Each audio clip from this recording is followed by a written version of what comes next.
Guys, welcome back to my channel. It's your girl Niecy, the beauty icon, and I am super excited today to show you guys this beauty right here. This was her first time ever getting any service of this caliber. She didn't know which way she wanted to go, so I molded her for a bob, and in the before I got started on her, she switched it over to a shortcut quick weave. So the way I molded her was not proper of how I create my quick weaves, but we're just going to adjust from this, and I'm going to show you guys what I did to create this look.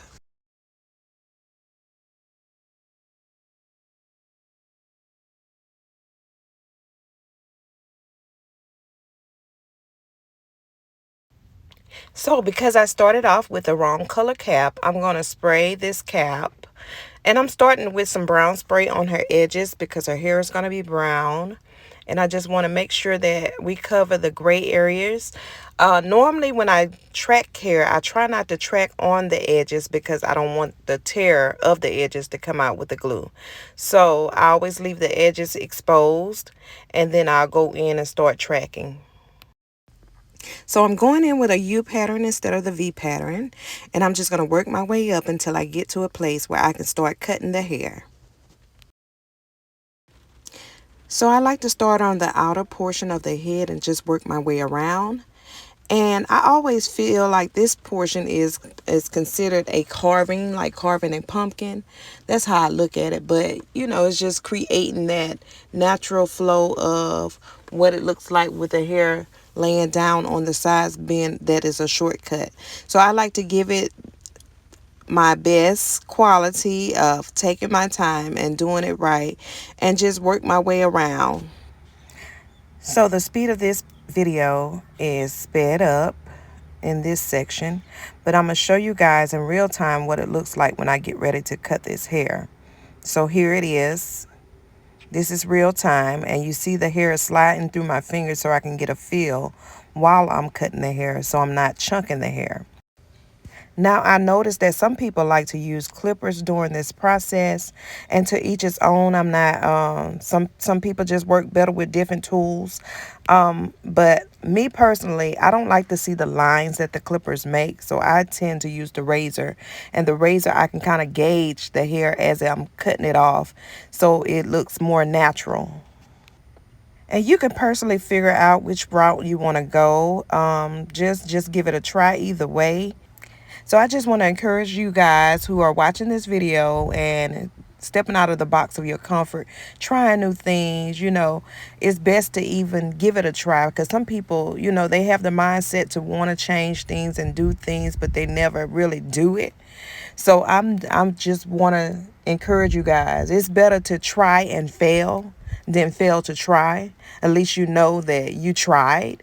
I find success in that myself personally. I always challenge myself to do something different, and the outcome always, you know, challenge me to do more. So y'all just try it. So right here you see me going in, and I'm filling in the front portion, and you guys already know that I do a U shape all the way up to a circle, and then I close it in with the circle. So now I'm going in, cutting the hair around the perimeter, and that's an easy way to get your shape. Then you can go in and start layering as you go. So from here, you know, it's pretty much smooth sailing. And this young lady, she was so excited about every process of this hair.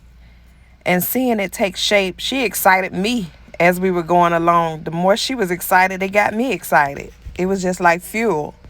So now we're going to go in and just line it up and just kind of create that soft line around the neck area and around the ears.